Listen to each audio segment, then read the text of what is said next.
Can you drive me home without asking why? These 7 words from a drunken CEO to a desperate father began a journey neither could have imagined. Alex Parker counted the wrinkled bills in his wallet for the third time that evening, his weathered hands moving with the practiced precision of someone who once sutured wounds instead of mixing drinks. The bills still added up to the same disappointing sum, nowhere near enough for his daughter Sophie's surgery. The neon lights of the upscale bar where he worked nights cast shadows across his face, highlighting the premature gray at his temples and the worry lines etched deeper with each passing day. His phone vibrated against the bar counter. Sophie's school. His heart raced as he answered, stepping away from the noise. "Dad?" Sophie's voice came through, sweet but slightly disjointed, the way it always did now through her failing hearing aid. "I couldn't hear the recess bell today. Miss Collins had to tap my shoulder. But don't worry, I'm okay." Alex closed his eyes, leaning against the wall. Her brave little voice cut deeper than any scalpel ever had. "I'll pick you up soon, sweetie. How was your art project?" "Amazing. I drew our family. Miss Collins says I have talent." Family. Just the two of them since Sarah's accident 2 years ago. The accident where he, as the attending physician, had made the most impossible choice of his life. One that left his daughter without a mother and himself without the career he'd spent 14 years building. "Dad, are you still there?" "Always, Soph, always." He cleared his throat. "I love you, kiddo." "Love you too. Gotta go. Art class." The call ended, but Alex stood frozen, phone still pressed to his ear, as if it might somehow bring his daughter closer. 2 weeks. That's all the time they had left before Sophie's otosclerosis progressed beyond surgical intervention. 2 weeks to find $5,000 that insurance wouldn't cover. "Parker, table 6 needs another round." Mike Rodriguez's voice broke through his thoughts.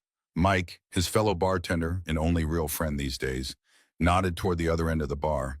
A group of suits, corporate types celebrating some invisible victory with expensive scotch and louder-by-the-minute conversation. "I've got it," Alex replied, tucking his phone away and returning to the reality of his night job. One of two he worked to make ends meet after leaving medicine. At the far end of the bar, separate from the celebrating group, sat a woman who didn't belong.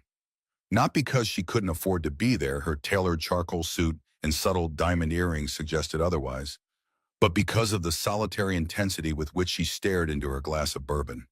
In a place where people came to connect, she seemed determined to disconnect.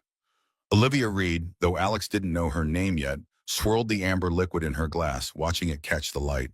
30 years old and already CEO of Reed Technologies, she had built her empire from nothing, climbing from foster home to Fortune 500 through sheer determination and brilliant strategy. Tonight, that carefully constructed world was crumbling around her. On her phone, she swiped through the photographs again, her CFO, Nathan Chen, sitting across from James Wilson, CEO of Apex Technologies, their biggest competitor. The images showed them exchanging documents in a restaurant they thought was safe from prying eyes. Nathan, the only person she had ever truly trusted in the corporate world, was selling her out. She downed her drink and signaled for another.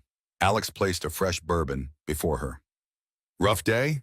Olivia looked up, really seeing him for the first time.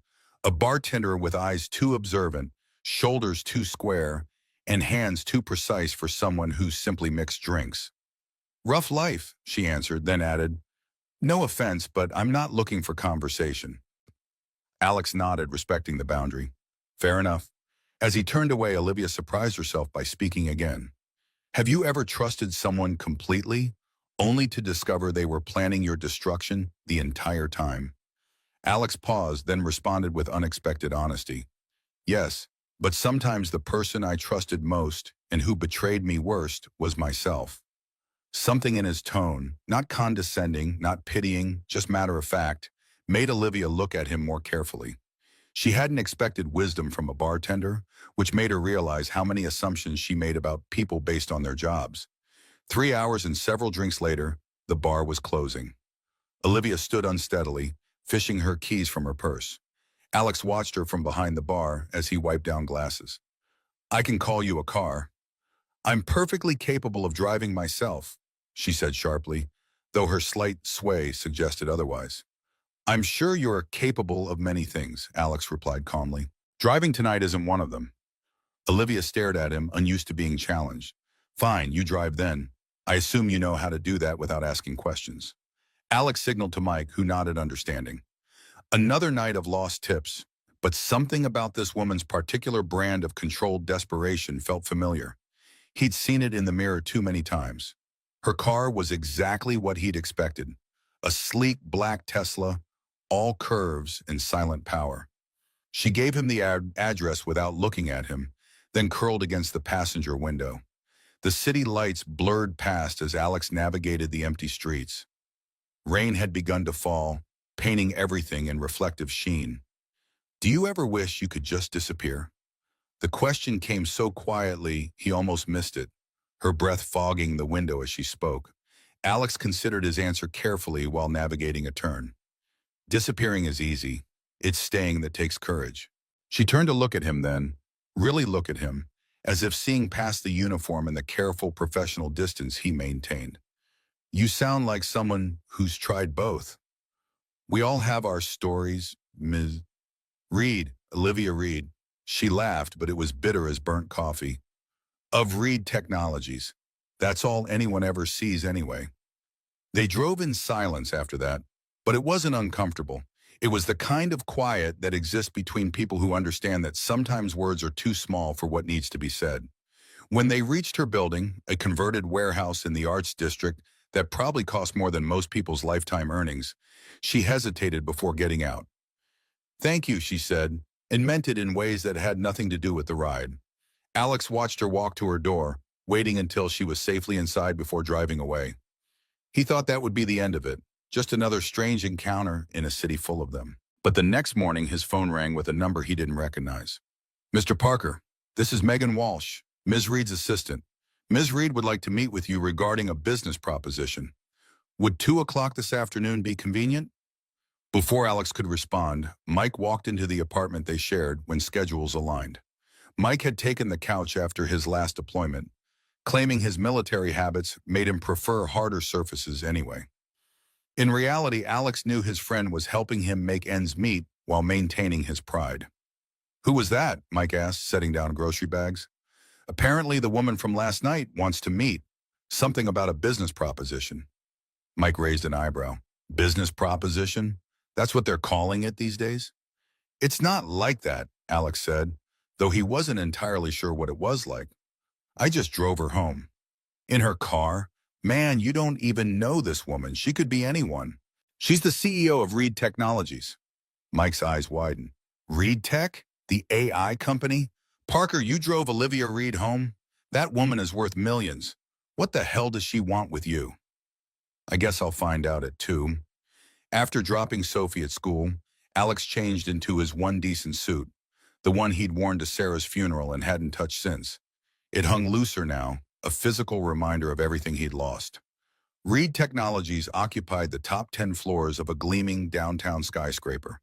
The lobby alone spoke of money and power, all sleek marble and steel, with a 3-story waterfall behind the reception desk. Alex Parker for Olivia Reed, he told the receptionist, feeling acutely out of place. The woman barely looked up. 65th floor. They're expecting you. The elevator rose with unsettling smoothness, each floor bringing him further from the world he'd inhabited since leaving medicine. When the doors opened, he stepped into a space that seemed designed to intimidate, all glass and sky and invisible wealth. Megan Walsh, a poised young woman with efficient movements, led him through the floor. Ms. Reed rarely brings outsiders into headquarters, she remarked. You must have made quite an impression. Before Alex could respond, they reached a corner office with floor-to-ceiling windows and a door bearing the simple nameplate, O. Reed, CEO. The office was everything Alex had expected and nothing like it at the same time. Yes, there was the floor-to-ceiling glass, the minimalist furniture that probably cost more than his monthly rent, the view that turned the city into a painting. But there were also unexpected touches. A child's drawing framed beside million-dollar contracts, a coffee mug with a chip in the handle sitting beside pristine china, a throw blanket draped over a leather chair like someone actually lived here instead of just worked. Olivia stood by the window when he entered, her back to him, posture perfect as a dancer's. Today she wore gray, severe and structured, as if the clothes could provide the control the alcohol had stripped away. "I need a driver," she said without preamble, still facing the window. 7 days, 12 hours a day. I'll pay $5,000. Alex calculated quickly. That would cover Sophie's surgery costs exactly. But something about the offer felt off. Too generous for simple driving. "Why me, May?" She turned then, and he saw that the vulnerability from last night had been carefully packed away, replaced with something harder but more fragile, like ice over deep water. "Because you didn't take advantage when you could have, because you didn't ask questions when I needed silence, and because I need someone I can trust for what comes next." Which is? Finding out who else in my company is selling me out to competitors. Alex understood then. She didn't just need a driver. She needed a witness, someone outside her circle who could observe without being observed, someone invisible enough to be forgotten but smart enough to remember. "I have conditions," he said. Her eyebrow raised slightly, the only sign of surprise she allowed herself. "Such as?" "I need flexibility for one phone call a day to my daughter, and I can't work past 7 on Thursday." "That's non-negotiable." Something flickered in her expression, gone before he could identify it. "Done. You start tomorrow, 6 a.m. sharp." As Alex left the gleaming tower of Reed Technologies, he called Mike, who answered on the first ring. "How'd it go with Miss Corporate America?"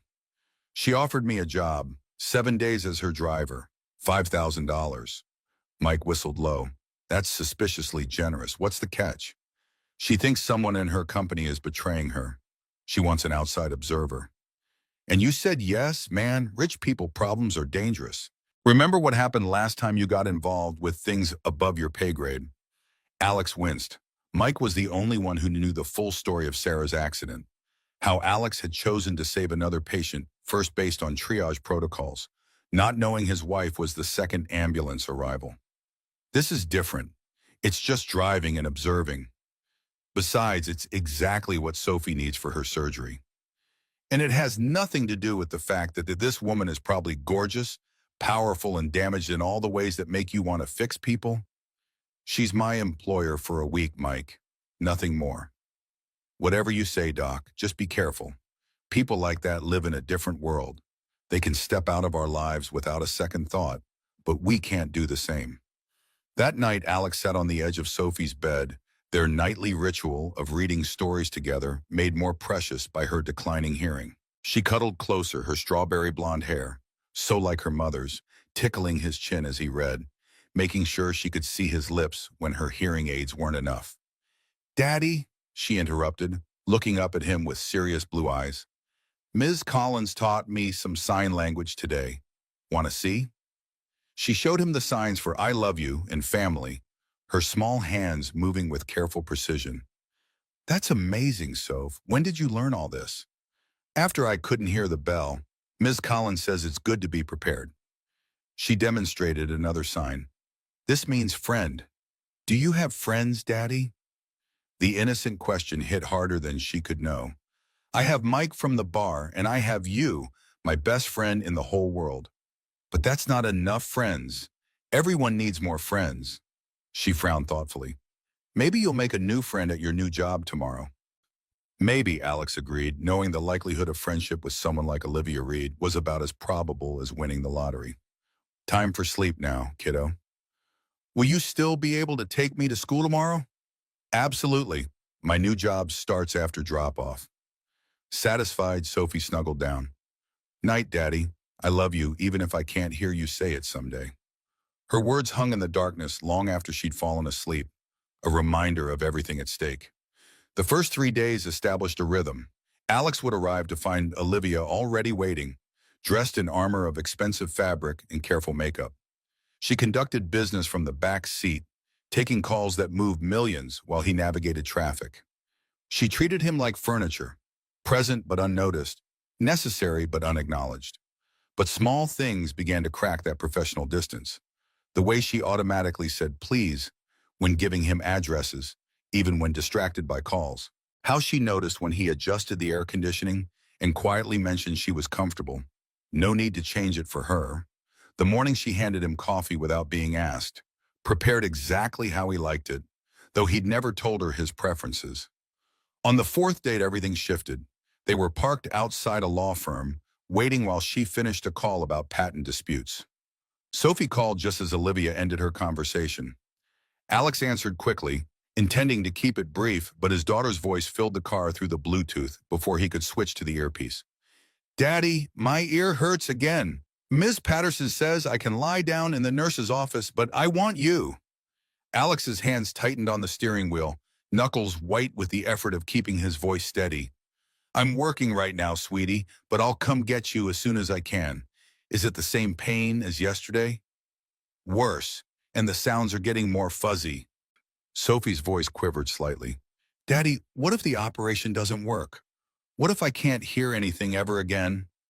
Hey, we talked about this. Dr. Morrison is the best there is. You're going to be fine. Promise?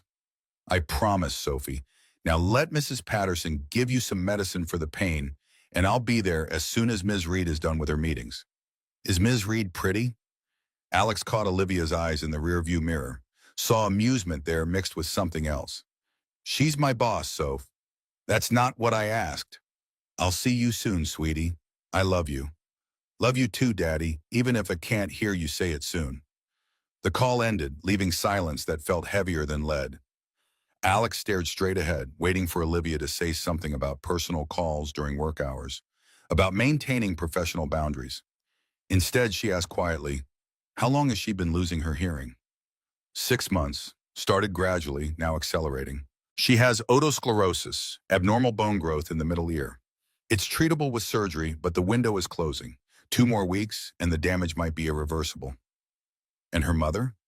Died 2 years ago. Car accident. He didn't add the rest, that he'd been the attending physician in the ER that night, that he'd had to choose between 2 critical patients, that choosing the other had meant watching his wife die while he saved a stranger. The medical board had cleared him of any wrongdoing, but Alex had never cleared himself. Olivia was quiet for a long moment. Then, surprising them both, she said, I grew up in foster homes, 7 different ones before I aged out. You learn not to get attached to voices because they always leave eventually. She paused, seeming almost embarrassed by her candor, then continued more softly. But I remember every single one, every bedtime story, every lullaby, every good morning, and how was school. Your daughter will remember your voice, Mr. Parker, no matter what happens. It was the most personal thing she'd said to him, offered like a gift he hadn't asked for but desperately needed. The moment broke when her phone rang, the board calling about an emergency meeting. But something had shifted between them, an understanding that went beyond employer and employee. That evening, Olivia had a dinner meeting with potential investors at an exclusive restaurant downtown. As Alex held the car door for her, she paused. Your daughter's school ends at 3, correct? Alex nodded, surprised she'd noticed the timing of his daily calls. Take an hour, go see her. We can resume at 4. That's not necessary, Ms. Reed. It's Olivia, and it is necessary. Go see your daughter. It wasn't charity or pity in her voice, just simple understanding. Alex found himself accepting with a nod. When he picked Sophie up from school, her face lit up with surprise. Daddy, what are you doing here? I thought you had your fancy job today. I got a break. Thought I'd surprise my favorite girl. They spent the hour at a nearby park, Sophie showing him more sign language and telling him about her day. As she played on the swings, Alex caught himself watching the clock, aware of Olivia waiting. You have to go back to work, don't you? Sophie asked, observing him with a perception beyond her years. Soon, yes, but I'm glad I got to see you. Me too. She swung higher. Is your boss nice? Alex considered the question. She's complicated, but yes, I think she's nice in her own way. Mom always said complicated people are the most interesting ones. Sarah had said that, especially about her patients. It was one of the things he loved about her ability to see beyond surfaces. When he returned to the restaurant, Olivia was waiting outside, scrolling through her phone. You're early, she said without looking up. So are you. Your meeting couldn't have ended already. It didn't. A hint of a smile touched her lips. I decided my time was better spent elsewhere. How's Sophie? Better now, thank you for that. Olivia slipped her phone into her pocket. I've been thinking about what you said, about betrayal. Oh? You were right. It isn't about me. It's about Nathan and his choices. Her voice hardened. But that doesn't mean I'm going to let him destroy everything I've built. As they drove back to Reed Technologies, Olivia outlined what she knew so far. Nathan had been meeting with Apex for months. They were planning to launch a competing product using Reed's proprietary technology. The board meeting in 3 days would be his move to force her out, claiming falling profits and mismanagement. What exactly do you need from me? Alex asked as they pulled into the underground parking garage. Your eyes, your outsider perspective. People forget drivers are there. They'll say things in front of you they wouldn't say in front of me. As if to prove her point, as they exited the elevator on the executive floor, Nathan Chen himself walked past, nodding to Olivia while completely ignoring Alex. Olivia, good to see you back. The Tokyo investors just called. They're concerned about the Q3 projections. Nathan's smile never reached his eyes. Nothing I can't handle, of course. I'm sure you've handled quite a lot behind my back, Nathan. Olivia's voice was pleasant, her meaning anything but. A flicker of unease crossed Nathan's face before his mask returned. Always working for the company's best interests. Speaking of which, will you be joining the dinner with Wilson from Apex next week? He's been quite insistent about meeting you. I'm sure he has. Tell him I look forward to discussing exactly how much of our intellectual property he's been accessing lately. Nathan's smile faltered. I don't understand. You will, soon enough. As Nathan walked away, Olivia's composed facade cracked slightly. She leaned against the wall, taking a deep breath. Are you okay? Alex asked quietly. No, but I will be when this is over. She straightened. I need to show you something. In her office, Olivia pulled up security footage on her computer. It showed Nathan in the parking garage, passing a flash drive to someone whose face wasn't visible. This was 2 days ago. I've been gathering evidence, but it's not enough yet. The board respects Nathan. They've known him for years. They'll need irrefutable proof. And you think I can help find it? I think you see people clearly. It's in the way you watch, the way you listen. You were a doctor. You're trained to observe symptoms and diagnose problems. That was a long time ago. Some skills never leave you. She closed the laptop. Tomorrow I need you to come to the executive meeting. Not as my driver, but as my new security consultant. I don't know anything about corporate security. You don't need to. You just need to watch Nathan, his assistant, Jennifer, and our IT director, Marcus Wong. All 3 have been acting strangely. Alex hesitated. He'd signed up to drive, not to infiltrate corporate espionage. But the thought of Sophie's surgery, of her brave face's sounds faded around her, made the decision for him. All right, but I'm not wearing a wire or anything like that. Olivia actually laughed. This isn't a spy movie, Parker. Just observe and report. The next morning, Alex wore his suit again, this time with a Reed Technologies visitor badge that identified him as A. Parker, security consultant. He felt like an imposter, but reminded himself he was doing this for Sophie. The executive meeting was held in a glass-walled conference room with views of the entire city. 12 people sat around a polished table that probably cost more than Alex's car, all focused on quarterly projections displayed on a massive screen. Nathan controlled the room with practiced ease, his presentations smooth and convincing. To casual observers, he appeared completely loyal to Reed Technologies and its future. But Alex noticed things others might miss, how Nathan subtly undermined Olivia's past decisions, how he positioned himself as the reasonable alternative to her risky vision, how he made eye contact with Jennifer and Marcus Wong at key moments. When the meeting ended, Alex followed Nathan down the hallway, maintaining enough distance to appear casual. Nathan stopped at the elevators, checking his phone. As he waited, Marcus Wong approached, keeping his voice low. The server transfer is complete. No one noticed the data packets. Good. Nathan barely moved his lips. Everything needs to be in place before Tuesday's board meeting. Apex is ready to announce as soon as Olivia's out. What about the security consultant? Who is he? Just some ex-doctor Olivia hired to intimidate us, probably sleeping with her. Ignore him. The elevator arrived, ending their conversation. Alex continued past, pretending to study something on his phone, his heart racing. He'd just witnessed exactly what Olivia needed: direct evidence of collusion. He found her in her office, pacing as she dictated emails to her assistant. "I need to talk to you," he said when they were alone. "I just overheard Nathan and Wong. They're transferring data to Apex before Tuesday's board meeting.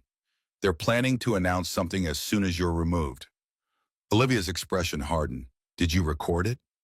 "No, but then it's your word against theirs, not enough." She ran a hand through her perfect hair, the first sign of genuine distress he'd seen from her. "We need more." "What exactly are they taking?" "Project Aurora. It's our next generation AI algorithm.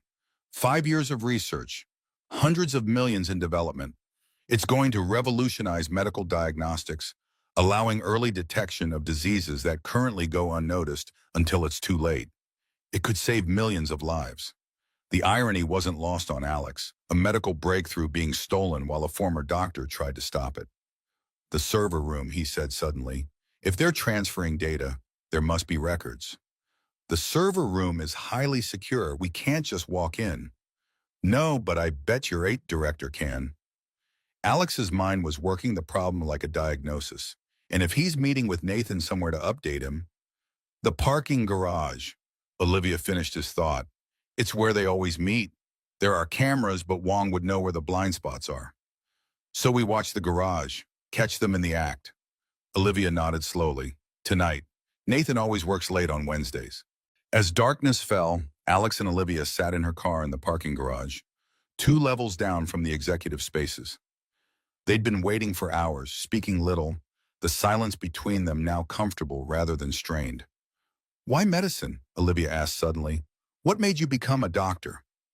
Alex was surprised by the personal question. "My father died of a heart attack when I was 12. The doctors couldn't save him. I wanted to be able to save someone else's father."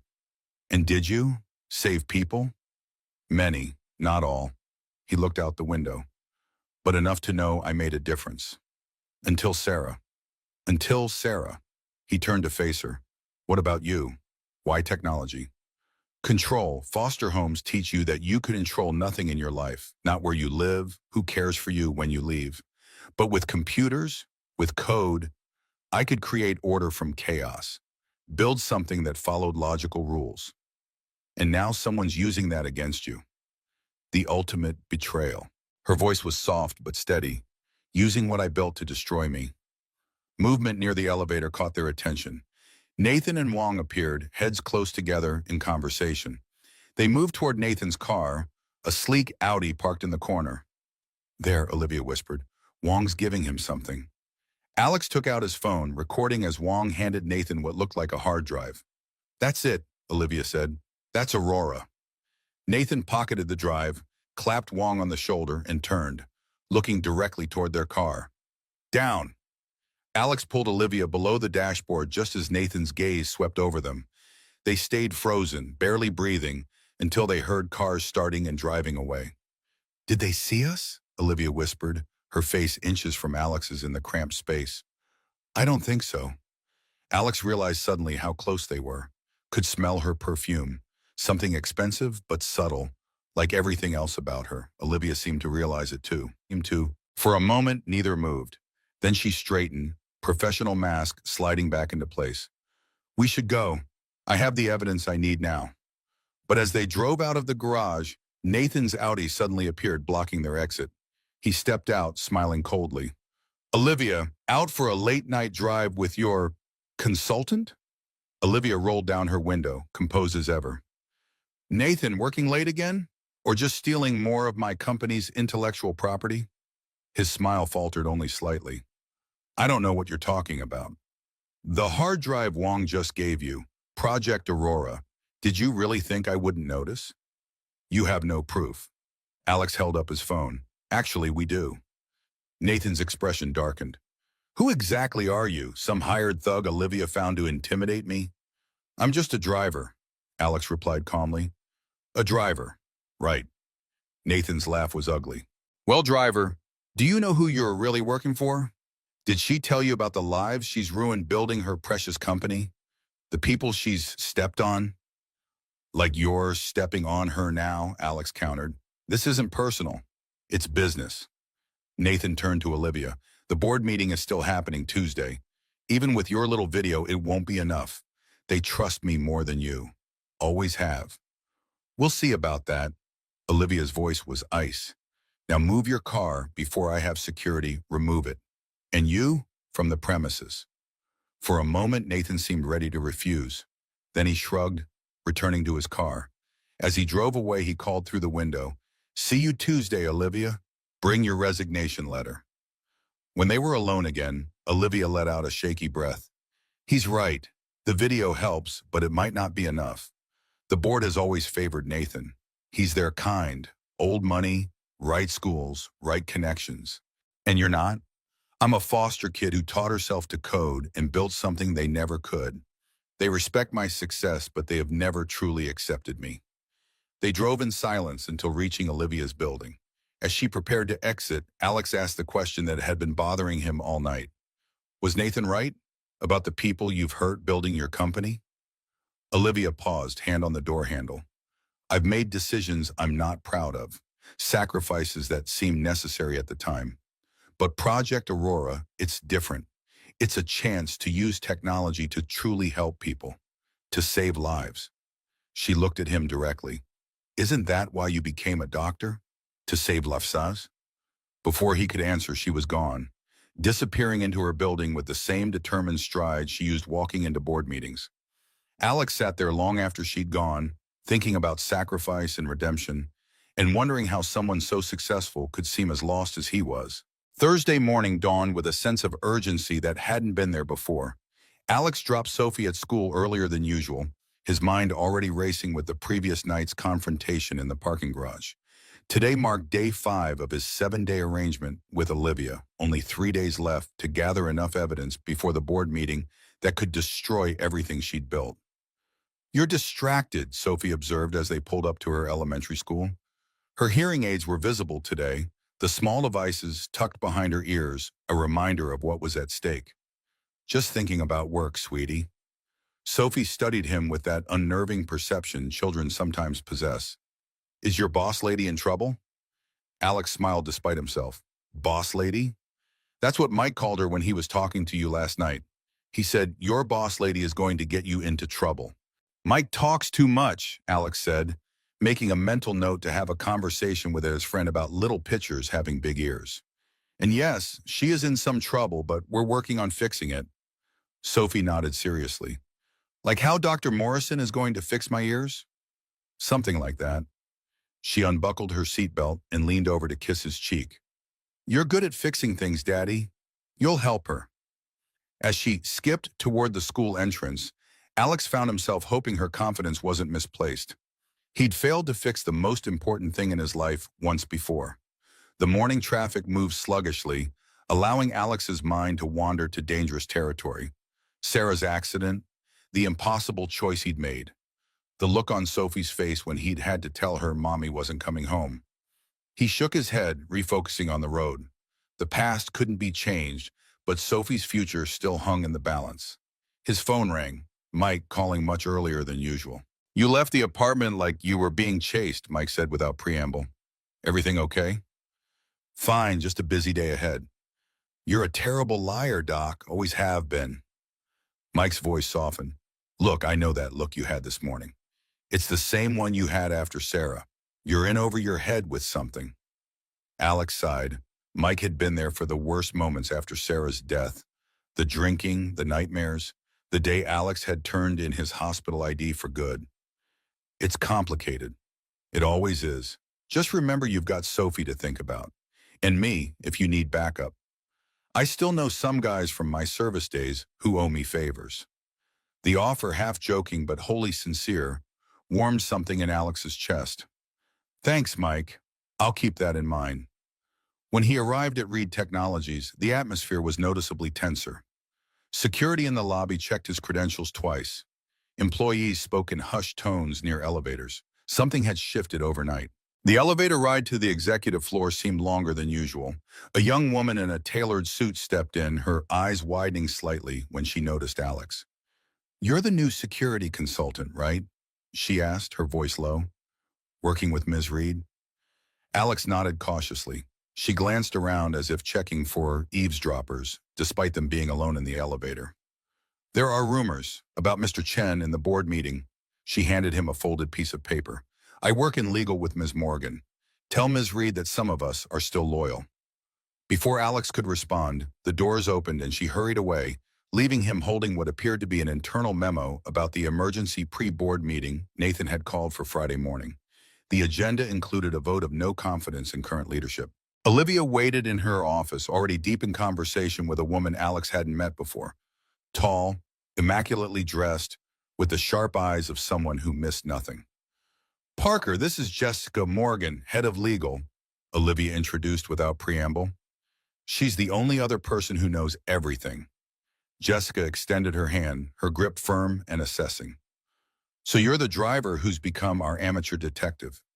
"Just helping where I can." Alex handed her the memo. "One of your team members gave me this. Said to tell you some people are still loyal." Jessica scanned the document, her expression hardening. "He's moved up the timeline. This was supposed to happen Tuesday, not tomorrow." "Nathan's called an emergency pre-board meeting for tomorrow morning," Jessica explained to Olivia. "He's moving faster than we anticipated." Olivia's expression remained neutral, but Alex caught the slight tightening of her jaw. "He's nervous. Good. That means our surveillance last night rattled him." "Unfortunately," Jessica continued, "your parking garage video won't be enough. The board will claim it just shows a routine IT transfer. We need concrete proof that he's passing information to Apex." "What about his computer?" Alex suggested. "There must be emails, documents, something." Jessica shook her head. "Nathan's too careful for that, and we can't access his computer without raising legal issues that would compromise any evidence we find." "What about his assistant, Jennifer?" Alex remembered the young woman who'd exchanged glances with Nathan during the executive meeting. She'd have access to his schedule, communications. Olivia and Jessica exchanged looks. "That might work," Jessica admitted, "if she's been setting up his meetings with Apex." "She has," Olivia confirmed, "but she's fiercely loyal to Nathan. She won't talk to me or anyone she perceives as my ally." Alex thought for a moment. "She doesn't know me, not really. I'm just the new security consultant who happens to drive you around." "What are you suggesting?" Olivia asked. "Let me talk to her. Not as your representative, but as someone who's noticed her. Professionally." Jessica raised an eyebrow. "You're going to flirt information out of her?" "I'm going to have a conversation with someone who might know more than she realizes. Sometimes people in support roles see everything, but aren't really seen themselves." Olivia studied him for a long moment. "It's worth trying, but be careful. If Nathan finds out you're asking questions—" "I'll be discreet," Alex promised, though he wondered if he remembered how to have a casual conversation with a woman after 2 years of emotional isolation. Before he left, Olivia touched his arm lightly. "Parker, you know what we're up against now. This isn't just about me or my company anymore. Nathan is willing to play very dirty." "I know. If at any point you want to walk away, I'll understand. You have Sophie to think about." Alex thought about Sophie's words that morning. "You're good at fixing things, Daddy." "I'm already involved. Might as well see it through." As Alex made his way to the executive floor where Jennifer's desk was located, he contemplated his approach. It had been years since he'd attempted to charm information out of someone, not since his residency days when getting nurses to prioritize his patients had been an essential skill. He passed Nathan's office, relieved to see it empty. A calendar on Jennifer's computer screen showed Nathan in meetings until early afternoon. Perfect timing, Jennifer Hayes worked at a desk outside Nathan's office. Early 30s, meticulous in appearance and organization, she guarded her boss's schedule with the vigilance of a sentry. Alex approached during the lunch hour when the executive floor was half empty. "Excuse me," he began, offering his most disarming smile. "Jennifer, right? I'm Alex Parker, new security consultant." She looked up, her expression professionally neutral. "Mr. Parker, what can I help you with?" "Actually, I was hoping to help you. I need to update the executive security protocols. And I've been told you're the person who keeps this floor running. A hint of surprise crossed her features. People in support roles rarely received recognition. That's kind of you to say, but I'm just Mr. Chen's assistant. From what I've observed, there's no just about your position. You coordinate everything. The compliment, genuine rather than flattering, earned him a slight softening of her expression. What exactly do you need? I'm reviewing executive travel and meeting patterns to identify potential security gaps. I was hoping to get a look at Mr. Chen's recent external meeting schedule. The past month would be helpful. Jennifer hesitated. That information is confidential. I'd need Mr. Chen's approval.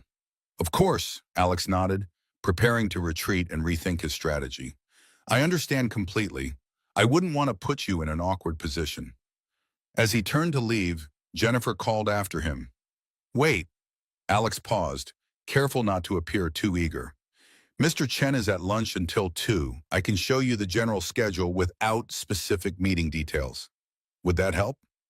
That would be perfect, thank you. Jennifer pulled up a calendar on her computer, angling the screen so Alex could see. These are all his external meetings for the past month. Alex scanned the screen, looking for patterns. There it was. Every Tuesday and Thursday, Nathan had a standing appointment marked only as the consultation. W.C. Wilson Consulting? Alex guessed, remembering James Wilson, CEO of Apex. Jennifer's surprise confirmed his suspicion before she could hide it. How did you know that? Just a lucky guess. IT security requires a bit of pattern recognition. He pointed to another recurring meeting. And these lunch meetings at Dorsch's, are they business or personal? Business, always. Mr. Chen believes in building relationships over meals. Smart man, Alex agreed. Dorsch's is exclusive. Hard to get a reservation unless you're a regular. Or unless you book under James Wilson's name, Jennifer said with a small smile, clearly trying to impress him with her insider knowledge. He owns part of the restaurant. Alex kept his expression neutral, despite the significant piece of information she'd just revealed. Efficient, so they meet there often? At least once a week for the past 2 months. They're working on a collaboration. Sounds important. Mr. Chen says it's going to revolutionize the company. Her voice dropped. Between us, I think there might be a leadership change coming. Mr. Chen has been preparing transition documents. Alex raised an eyebrow. Transition documents? For the board, organizational restructuring plans. She leaned closer, lowering her voice further. I shouldn't be telling you this, but Mr. Chen mentioned that Ms. Reed might be stepping down soon. That's surprising. She built this company from nothing. Jennifer shrugged slightly. Mr. Chen says sometimes founders aren't the right people to take companies to the next level. He has a vision for expanding into new markets, partnering with Apex on cutting-edge technology. Partnering or selling? Jennifer seemed to suddenly remember herself. I've probably said too much. Security protocols. You said you needed meeting patterns, not details. You're absolutely right. This has been incredibly helpful. Alex stood. Would it be all right if I came back to you with any follow-up questions? You've been more helpful than anyone else I've spoken with. The compliment worked. Jennifer smiled, a real smile this time. That would be fine, Mr. Parker. Alex, please. Alex, she nodded. I'm usually here until 6. As Alex walked away, he knew he'd just gotten exactly what they needed. Concrete evidence of Nathan's meetings with Apex and confirmation of the planned takeover.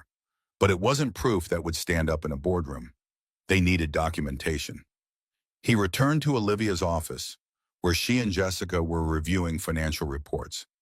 Nathan and Wilson meet weekly at a restaurant Wilson partially owns, he reported. They've been meeting for at least 2 months, and Jennifer mentioned transition documents Nathan has been preparing. Jessica looked impressed despite herself. That was fast. The restaurant connection is good, Olivia mused. If Wilson owns it, there might be a private dining room with less security than our building. We could potentially get access to their next meeting. When is it? Jessica asked. Alex grimaced. That's the problem. According to Jennifer's calendar, they're meeting tonight. Tonight? Olivia checked her watch. That doesn't give us much time to prepare. There's something else, Alex added. Jennifer thinks there's going to be a leadership change. Nathan's convinced her it's a done deal. Anger flashed across Olivia's face, quickly contained. He's been planning this for months, building toward the board meeting, all while smiling to my face every day. Jessica tapped her pen against the desk thoughtfully. If he's meeting Wilson tonight, it must be to finalize details before tomorrow's pre-board meeting. We need to know what they're discussing. We need to get into that dinner meeting, Jessica stated firmly. If they're discussing the takeover openly, I can get us in, Alex interrupted. Jennifer mentioned it's at Dorsch's at 8 tonight. Us? Olivia raised an eyebrow. They know what you look like. They don't know me. Alex thought quickly. But it would make sense for me to be there with someone. On a date, perhaps. You want me to pose as your date at one of the most exclusive restaurants in the city, where my CFO is meeting with my biggest competitor? Olivia's tone was incredulous. Not you, Alex clarified. You'd be recognized immediately. But Jessica... Absolutely not, Jessica interrupted. I've been Nathan's opposing counsel in too many meetings. He knows me. Alex ran a hand through his hair, frustrated. Then an idea struck. I know someone who could help. Someone Nathan wouldn't know and who owes me a favor. Who? Olivia asked. Sophie's surgeon, Dr. Lisa Morrison. We worked together for years at Metropolitan. She's brilliant, observant, and she already knows part of what's happening because of Sophie's case. Can you trust her? Jessica's question was pointed. With my life, and more importantly, with Sophie's life. Olivia nodded. Make the call. 20 minutes later, Lisa Morrison walked into Olivia's office. Lisa Morrison, chief of surgery at Metropolitan Hospital, had once been Alex's colleague and friend. She was also the surgeon scheduled to perform Sophie's operation, and one of the few people from his medical days who still spoke to him. Alex Parker asking for a favor, she said by way of greeting. Must be the apocalypse. Despite her teasing tone, Lisa's appearance reflected her surgical precision. Every hair in place, posture perfect, eyes missing nothing. At 45, she carried herself with the quiet confidence of someone who routinely held lives in her hands. Thank you for coming, Dr. Morrison. Olivia stood to shake her hand. I'm Olivia Reed. The Olivia Reed? Lisa looked impressed. Your AI diagnostic platform is being tested at Met. The preliminary results are remarkable. That's actually related to why we need your help, Alex explained. He quickly outlined the situation with Nathan and Project Aurora. Lisa listened without interruption, her expression growing increasingly serious. When Alex finished, she turned to Olivia. So this Project Aurora, it's the diagnostic AI we've been testing? Olivia nodded. An advanced version, the current trial system can detect 5 major conditions. The complete Aurora platform can identify over 50, many in pre-symptomatic stages. And if Apex acquires it, they'll control the technology, the pricing, the distribution. Their business model focuses on luxury medicine and exclusive contracts, meaning hospitals like Metropolitan, public institutions serving diverse populations, would be priced out, Lisa concluded. Exactly. Lisa turned back to Alex. So you want me to pose as your date at a fancy restaurant and help you eavesdrop on corporate espionage? Lisa summarized. That's not exactly in my job description. Think of it this way, Alex countered. Project Aurora could save countless lives with early disease detection. If Apex steals it, or if by deposit, they'll control the technology and the price point.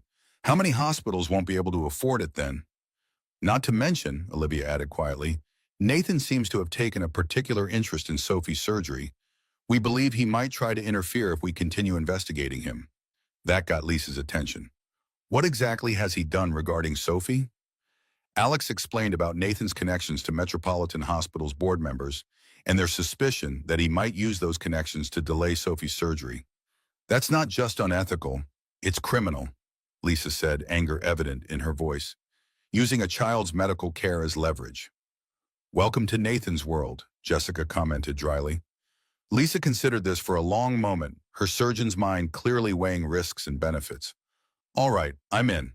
But not just for your corporate intrigue, for Sophie and for my patients who could benefit from that AI system. Add it to my tab, Alex said with a grateful smile. And thank you for taking Sophie's case. She's a special kid. We're going to do everything we can for her. Lisa's expression softened. How is she doing? Brave, scared, trying not to show either. Like father, like daughter. Lisa turned to Olivia. So, Ms. Reed, what exactly is the plan for tonight? As the day progressed, they refined their strategy. Lisa and Alex would secure a table near Nathan and Wilson's regular spot. With a small recording device provided by Jessica, they would attempt to capture incriminating conversation. It wasn't a perfect plan, but it was the best they could manage on short notice. What about backup? Mike had asked when Alex called to arrange for him to watch Sophie that evening. If this guy is as dangerous as you say, you shouldn't go in alone. Lisa will be with me. A surgeon, great. So she can patch you up after they catch you spying? Mike's sarcasm was thick. Look, I've got a buddy who works security, ex-military, like me. He could be there, no connection to you, just an extra set of eyes. Too risky. More people means more chances of being noticed. Your call, Doc, but I don't like it. Alex appreciated Mike's concern, but the fewer people involved, the better. This wasn't a military operation. It was information gathering. In and out, no confrontation. Before leaving to change for the evening, Alex called Sophie for their daily check-in. How are you feeling, sweet pea? My ears hurt a little, but I did all my homework, Sophie reported proudly. Mike says we're having pizza for dinner. Can I have pineapple on mine? Absolutely not. Pineapple on pizza is a crime against nature, Alex teased, grateful that Mike had agreed to watch Sophie for the evening. Mike says the same thing. You're both pizza boringists. That's purists, Soph. Alex laughed, then grew more serious. Listen, I might be home later than usual tonight, but I'll come kiss you good night, even if you're already asleep. Is it for your boss lady? Are you fixing her problem? We're trying. She has something important that some bad people want to take away. Like a princess with a magic power? Alex smiled at her simplification. Something like that. In my stories, the knight always saves the princess. Well, in this story, the princess is pretty good at saving herself. The knight is just helping out. After the call ended, Alex stood lost in thought until Olivia's voice broke through his reverie. Knight and princess, huh? He turned to find her leaning against the doorframe of her office, an unreadable expression on her face. Kids and their fairy tales, he said, slightly embarrassed. Sophie has a vivid imagination. I like her perspective. Olivia stepped fully into the room. But in my experience, there aren't many knights left in the world. Just people looking out for themselves. Maybe you haven't been looking in the right places. Their eyes met, a moment of understanding passing between them before Olivia broke the connection. We should prepare for tonight. I've arranged for appropriate attire for you and Dr. Morrison. The clothes will be delivered to your apartment. That's not necessary. Dorcia's has a strict dress code. Trust me, it's necessary. She checked her watch. You should go. Dr. Morrison will meet you at the restaurant at 7:30. As Alex turned to leave, Olivia called after him. Parker, He paused. Thank you for all of this. Just doing my job. No, she shook her head slightly. You're going far beyond driving me around. I won't forget it. The promised clothes arrived at Alex's apartment an hour later. A tailored suit that fit him perfectly, making him wonder how Olivia had guessed his measurements. Mike whistled when he emerged from his bedroom. Look at you, all James Bond. Sophie, come see your dad. Sophie came running from the kitchen, stopping in her tracks when she saw Alex. Daddy, you look like a prince. Alex adjusted his tie self-consciously. Just fancy clothes for a fancy restaurant, kiddo. Is your boss lady going to be there? Sophie asked innocently. No, just a doctor friend who's helping us with a project. He knelt to her level. Now you be good for Mike, okay? And not too much pizza. Too late, Mike grinned. We already ordered, with pineapple. Traitor, Alex accused with a mock glare. As he headed for the door, Sophie called after him. Daddy? Yes, sweet pea? You look happy. Different. Alex wasn't sure how to respond to that observation. Was he different?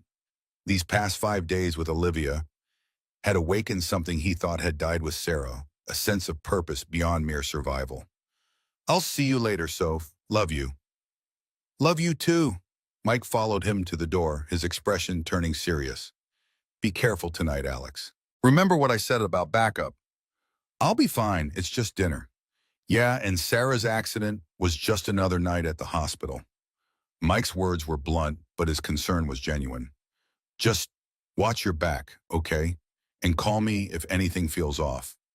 Dorsch's was everything Alex expected from an exclusive restaurant, understated elegance that somehow still screamed money. The kind of place where the staff memorized regulars' preferences and the wine list didn't bother with prices. The maitre d' greeted him with the perfect balance of deference and evaluation. Your name, sir? Parker, table for two. My guest will be arriving shortly. Of course, Mr. Parker. Please follow me. As they wound through the restaurant, Alex scanned the room casually, looking for Nathan. He spotted him in a semi-private alcove near the back, perfect for confidential conversations, but also perfect for their purposes, as several tables had clear sightlines to the area. Would this table be acceptable, sir? The maitre d' indicated a table that, while not directly adjacent to Nathan's, offered a decent view. Actually, I prefer something closer to the window, if possible. Alex nodded subtly toward a table that would give them a better position for eavesdropping. Of course, sir. Once seated, Alex positioned himself with a clear view of Nathan's table. The CFO was already deep in conversation with an older man, presumably James Wilson of Apex Technologies. They were reviewing something on a tablet, heads close together. Lisa arrived precisely on time, looking elegant in a deep blue dress that reminded Alex of surgical scrubs, her comfort color. I feel like I'm undercover in enemy territory, she murmured as he stood to greet her. Half the hospital board eats here. If they see me, I'll never hear the end of it. You look great, Alex assured her, pulling out her chair. Ready to play spy? As I'll ever be. Nathan's already here, by the way, corner table. She discreetly indicated the semi-private alcove. The older man with him must be Wilson. Good eye, keep it casual, but if you can hear anything they are saying, please, Lisa smiled as she unfolded her napkin. I can hear a murmur across a crowded emergency room. This is nothing. As they settled in, Alex positioned the small recording device Jessica had provided, disguised as a fancy pen, on the table edge closest to Nathan's alcove. So, Lisa said conversationally, loud enough to establish their cover as a normal dinner date, how are things outside the medical world? I still can't believe you left. Different, Alex replied honestly. Simpler in some ways, more complicated in others. The nursing staff misses you. So do the residents. You were a good teacher. I wasn't in a good place to teach anyone anything after Sarah. Lisa's expression softened with genuine compassion. The M&M review cleared you completely, Alex. What happened wasn't your fault. Legally, maybe, but we both know I made a choice that night. The right choice, medically. The impossible choice, personally. She reached across the table to touch his hand. That's why you were such a good doctor. You could make the tough calls. Their conversation paused as the waiter arrived to take their orders. Over Lisa's shoulder, Alex could see Nathan and Wilson deep in discussion, occasionally glancing at documents on a tablet. Target at your 5 o'clock is getting animated, Alex murmured after the waiter left. Lisa casually turned as if taking in the restaurant's ambiance. The older man just passed something to Nathan. Looks like a thumb drive. Can you hear anything? Just fragments. Something about board support and Tuesday announcement. Alex nodded slightly, indicating the recording device was hopefully capturing more. He positioned it on the table edge closest to Nathan's alcove. For the next 30 minutes, they maintained their cover, discussing hospital gossip and mutual acquaintances while keeping peripheral awareness of the meeting behind them. Alex noticed that whenever Nathan spoke about Olivia, his expression hardened with barely concealed contempt. It's personal for him, Alex observed quietly. This isn't just about business. Men like that can't stand being outshone by women, Lisa replied, having seen similar dynamics throughout her medical career, especially self-made women who didn't follow the traditional path. Their food arrived, and they ate while maintaining casual conversation. Over coffee, Alex noticed Nathan's meeting seemed to be wrapping up. Wilson was putting the tablet away, and Nathan was signaling for the check. They're finishing up, Alex murmured. Did we get anything useful? Hard to say. The recording might have picked up more than we could hear directly. As the waiter cleared their plates, Lisa suddenly tensed. Nathan just mentioned Morrison, my name. He's talking about me to Wilson. Alex's blood ran cold. What exactly did he say? I couldn't catch it all. Something about Morrison's situation being handled. Before Alex could respond, Nathan stood and stepped away, presumably heading to the restroom. "Now's our chance," Lisa whispered. "If I walk past their table, I might be able to glimpse what's on that tablet." "Too risky," Alex cautioned. "If Nathan comes back, trust me, I've done riskier things in the OR." She stood gracefully. "I'll be right back." Before Alex could protest further, Lisa was walking toward the restrooms, her path taking her directly past Wilson's table. As she passed, she stumbled slightly, her hand catching the edge of their table for balance. "I'm so sorry," Alex heard her apologize. "These new shoes—" Wilson looked up, momentarily distracted, as Lisa steadied herself, her eyes quickly scanning the tablet he'd left face up on the table. "No harm done," Wilson replied smoothly. "Are you all right?" "Perfectly fine, thank you. Just embarrassed." Lisa continued toward the restrooms, passing Nathan as he returned. When she rejoined Alex, her expression was controlled, but her eyes conveyed urgency. "We need to leave now." "What did you see?" "Not here," she muttered, "but it's worse than you thought." Alex signaled for the check, trying to appear unhurried despite Lisa's obvious tension. As they waited, Nathan glanced their way. For a moment, his eyes narrowed as he studied Alex, but then Wilson said something that recaptured his attention. Once outside, Lisa finally spoke. That tablet had board presentation slides open. It wasn't just about stealing Project Aurora. They're planning to dissolve Reed Technologies entirely, break it up and sell off the parts. Olivia would lose everything. "Jesus," Alex breathed. "Did you see any specifics?" The slide mentioned unanimous board support in a Tuesday announcement, just like we heard. There was a breakdown of how the company would be divided, with Apex getting the AI division and Aurora. Alex pulled out his phone to call Olivia, but Lisa stopped him. "There's more." One of the slides had Sophie Surgeon's name on it.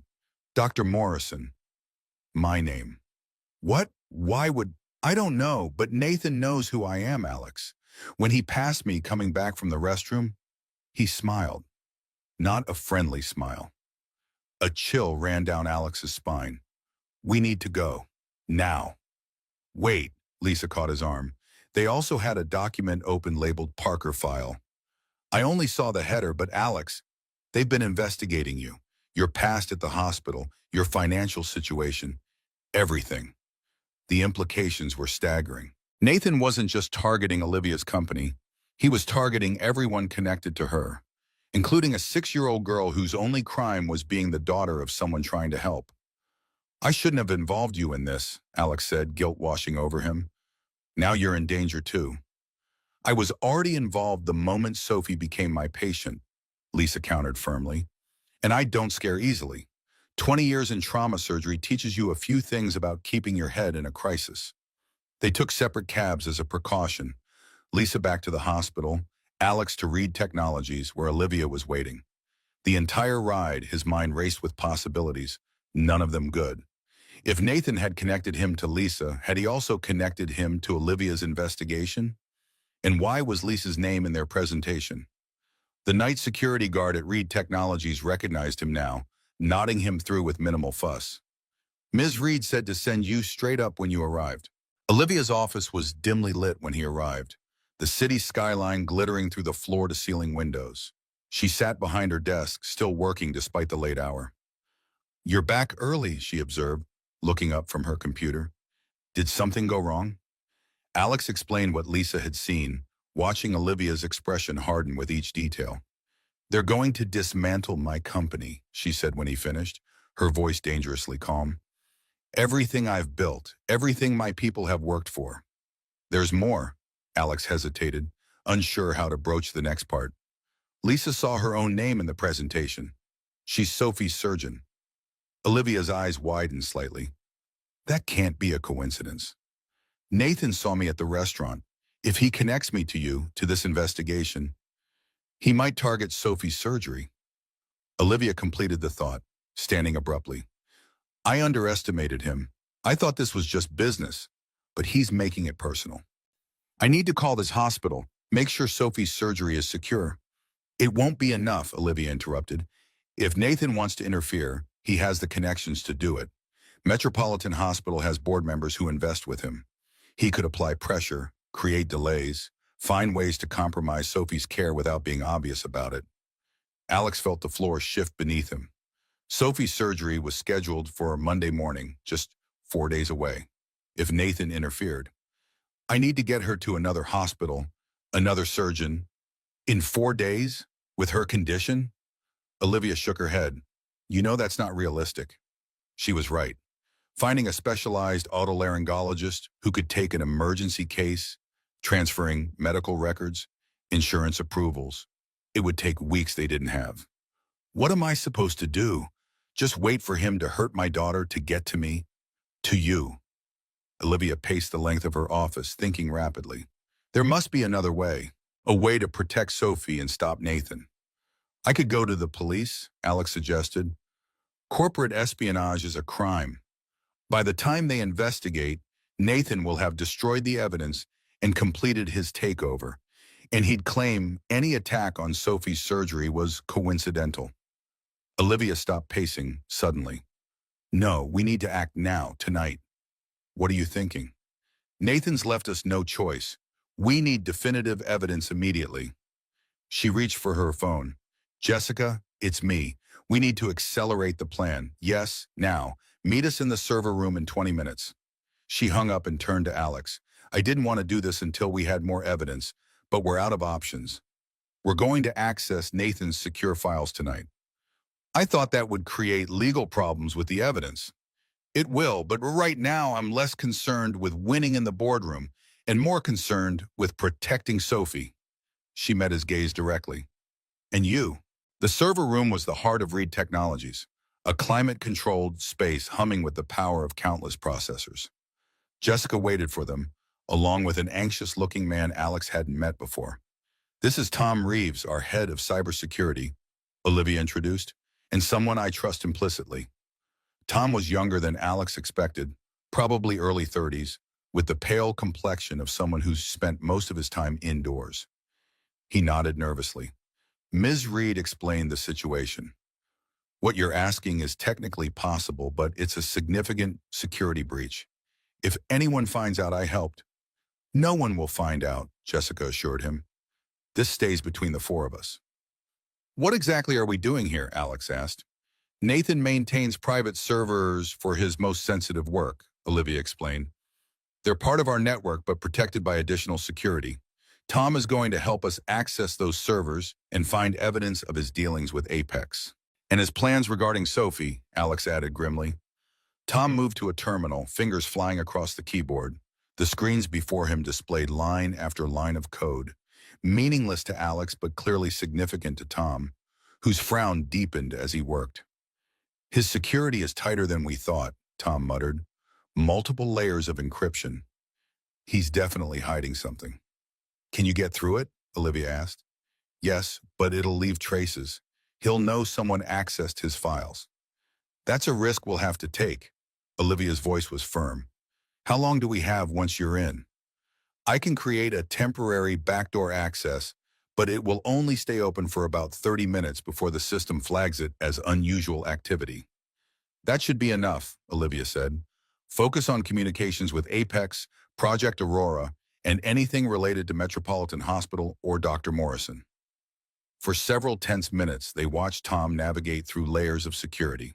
Finally, he sat back. I'm in. You have 28 minutes. Olivia took his place at the terminal, scrolling rapidly through folders and files. Here's the Aurora data. He's been transferring it to an external server for weeks. Small packets to avoid detection. Can you trace where it went? Jessica asked. Apex's development environment. He didn't even try to hide it. Olivia continued searching. Here's a draft of the board presentation. Lisa was right. They're planning to break up the company. Alex leaned closer, scanning for any mention of Sophie or Dr. Morrison. Check his email communications. Olivia navigated to Nathan's email client. There's a folder labeled Met Hospital. That can't be coincidence. She opened it, revealing dozens of exchanges with hospital board members. The most recent, dated that afternoon, made Alex's blood run cold. Dr. Morrison's surgical privileges are under review, he read aloud. The committee is convening tomorrow to discuss the complaint. What complaint? Jessica asked. Olivia opened the attachment. A fabricated ethics violation. Nathan manufactured evidence suggesting Lisa accepted bribes to prioritize certain patients. She'd never do that, Alex said firmly. Anyone who knows her would know that's absurd. It doesn't matter if it's true, Jessica pointed out. Just the allegation would be enough to suspend her privileges pending investigation. And that would happen before Sophie's surgery on Monday, Alex finished, feeling sick. He's going to make sure she can't operate. Not if we stop him first. Olivia continued searching, her determination palpable. Here, he scheduled the hospital board meeting for tomorrow morning at 9. He's moving fast. We need to warn Lisa, Alex said, already reaching for his phone. Wait, Olivia's voice stopped him. There's more. He has files on you too, Alex. The screen displayed a folder simply labeled Parker. Inside were detailed reports on Alex's career, the incident with Sarah, his current financial situation, and, most disturbingly, Sophie's medical records. How did he get those? Alex's voice was barely controlled fury. Those are confidential medical records. Money opens many doors, Jessica said grimly, and Nathan has plenty of it. Olivia opened another email, this one to James Wilson. Listen to this. Parker is a complication we didn't anticipate. His connection to both Reed and Morrison creates vulnerabilities in our timeline. I've initiated contingency measures to neutralize both issues simultaneously. By Monday, neither will be obstacles. Neutralize, Alex repeated, the clinical term chilling in its detachment. He's talking about interfering with my daughter's medical care. No, Olivia corrected, her voice hard. He's talking about destroying a 6-year-old's chance to hear because her father tried to help me. She turned to face Alex fully. This is my fault. I brought you into this. I chose to help, Alex reminded her, but Sophie didn't choose any of this. And she won't suffer for it, Olivia promised. We have the evidence now.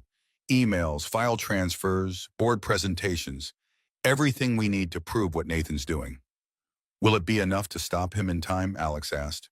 The hospital board meets tomorrow at 9. Sophie's surgery is Monday. It has to be, Olivia said simply. She turned to Tom. Download everything, every email, every file, every piece of evidence. As Tom worked, transferring the data to an encrypted drive, Jessica reviewed the legal implications. This is corporate espionage, fraud, possible HIPAA violations for accessing medical records. Nathan's looking at serious criminal charges, not just civil liability. Good, Olivia said coldly. He deserves every bit of it. Alex's phone buzzed with a text from Mike. Call me ASAP. Something's wrong with Sophie. His heart nearly stopped. I have to go. Sophie, go, Olivia urged. We'll handle this. Alex was already moving toward the door when Olivia called after him. Parker, take my car. It's faster. He caught the keys she tossed, their eyes meeting in a moment of perfect understanding before he ran for the elevator. The drive to his apartment was a blur of red lights and pounding heart. When he burst through the door, he found Mike in the living room, a pale-faced Sophie curled against his side on the couch. What happened? Alex demanded, dropping to his knees beside them. Her ears started hurting really bad about an hour ago, Mike explained. She was crying, said it felt like someone was stabbing them. I gave her the pain medicine from the doctor, but it didn't help much. Sophie looked up at him with tear-stained cheeks. Daddy, it hurts so much, and I can't hear anything from my right ear now, nothing. Alex felt his medical training kick in even as his father's heart ached. He gently examined her ears, noting the increased inflammation. When did the right ear stop working completely, Sweet Pea? After dinner, she whispered. It just went quiet all at once. This was bad, very bad. The accelerated progression suggested her condition was worsening faster than anticipated. They might not have until Monday. I'm going to call Dr. Morrison, he told her calmly, not letting his panic show. We might need to go to the hospital tonight. Will they do the surgery now? Sophie asked, her voice small. Maybe, but even if they don't, they can give you better medicine for the pain. As he stepped away to make the call, his phone buzzed with an incoming call from an unknown number. He answered, expecting it to be the hospital. Instead, Nathan Chen's voice filled his ear. Hello, Dr. Parker. Or is it just Mr. Parker now? I never know how to address physicians who voluntarily leave the profession. Alex's grip tightened on the phone. What do you want, Chen? Just a friendly call, doctor to businessman. I wanted to express my concern about your daughter's condition. Otosclerosis can be so unpredictable, can it? Symptoms accelerating without warning. Ice flooded Alex's veins. What did you do? Me? Nothing at all. Though it is unfortunate about Dr. Morrison's ethics review tomorrow. Such a respected surgeon, and now these allegations. I doubt she'll be performing any surgeries next week. You son of a bitch, she's a child. And you're a pawn who forgot his place, Nathan replied coolly. You should have just been a driver, Parker. Instead, you and Olivia have been quite busy tonight. Did you enjoy your little server room adventure? Alex froze. Nathan knew about their hack, which meant, yes, we monitored the access in real time. Traced it back to the company server room. You really should thank Tom for us. His backdoor was actually a monitored channel we've been using to track internal threats. Convenient, isn't it? What do you want? Alex repeated, struggling to keep his voice level as Sophie watched him with worried eyes. It's simple. Tell Olivia to resign, effective immediately. No board meeting, no evidence presentation, no fight. She walks away quietly, forfeits her controlling shares, and in return, I ensure your daughter gets the surgery she needs with the specialist of your choice. I have connections at Johns Hopkins, Mayo Clinic, anywhere you prefer. And if she refuses? Then I'm afraid Metropolitan will be conducting a very thorough review of Dr. Morrison's practices. These things can take weeks, sometimes months. I wonder how much hearing your daughter will have left by then. The threat hung in the air between them, all the more terrifying for its calm delivery. You have until noon tomorrow to convince Olivia. I'll be waiting for her resignation letter. Nathan paused. Oh, and Parker? I'd keep this conversation between us if I were you. Olivia has a tendency to make rash decisions when emotional. The line went dead, leaving Alex staring at his phone in silent fury and desperation. Daddy? Sophie's voice pulled him back. Who was that? Just work stuff, sweet pea. He forced a smile. Let me call Dr. Morrison now. Lisa answered on the second ring. Alex, I was about to call you. Have you seen the email? What email? The ethics committee. Someone's filed a complaint against me, claiming I've been taking payments to prioritize surgeries. It's complete nonsense, but they've scheduled an emergency review for tomorrow morning. It's Nathan, Alex confirmed. He just called me. He knows everything, Lisa, about the server access, about us investigating him. He's using Sophie's surgery as leverage. Lisa was silent for a moment. Sophie's condition has worsened, hasn't it? Yes, complete hearing loss in the right ear now, severe pain in both. Bring her to the ER now. I'll meet you there. If her progression has accelerated this much, we can't wait until Monday. But the ethics review hasn't happened yet. I can still treat patients until the committee makes a decision, and I'm going to make damn sure I see Sophie before that happens. Alex ended the call, his mind racing. If he took Sophie to the hospital now, they might be able to perform the surgery before Nathan's plan fully activated. But that would mean abandoning Olivia when she needed his help most. His phone buzzed again. Olivia this time. Parker, where are you? Tom betrayed us. Nathan knew about the server access. I know, Alex interrupted. He just called me. Sophie's condition has worsened dramatically. I'm taking her to the hospital now. Oh, God. Olivia's voice softened instantly. How bad? Complete hearing loss in one ear. Accelerating inflammation. Lisa thinks we can't wait until Monday. Go. Take care of her. That's all that matters right now. Alex hesitated, torn between responsibilities. Olivia, Nathan made me an offer. Your resignation in exchange for guaranteeing Sophie's surgery with any specialist I choose. The line went silent for a long moment. Are you considering it? Olivia finally asked, her voice carefully neutral. I don't know what to do, Alex admitted, the words painful to speak. She's my daughter. I understand. No judgment, no anger, just quiet acceptance. Do what you need to do for Sophie. I'll handle Nathan. What will you do?